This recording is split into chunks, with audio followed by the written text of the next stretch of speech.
Теңсіздікті шешейік. Мәндес түрлендірулер арқылы теңсіздікті ықшамдаймыз. Теңсіздіктің барлық мүшелерін сол жағына көшіріп, бөлімдерін ортақ бөлімге келтіреміз.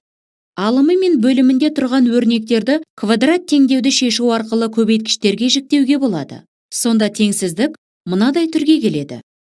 Әрі қарай, интервалдар әдісімен теңсіздіктерді шешу алгоритмі көмегімен x-4 көбейтілген x-1 тең 0 және x-2 көбейтілген x-3 тең 0 теңдіктердің түбірлерін табамыз. Біріншісінен x1 тең 4, x2 тең 1.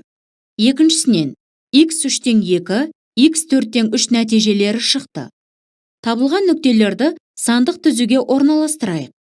x1 және x2 нүктелері боялған дөңгелектермен, олар үшін теңсіздік тура, ал x3 және x4 боялмаған дөңгелектермен белгілейік. Бұларға теңсіздік орындалмайды да.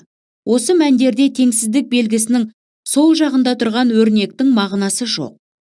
Сонымен, берілген теңсіздікті келесі мәндер қанағаттандырады. Жауабы: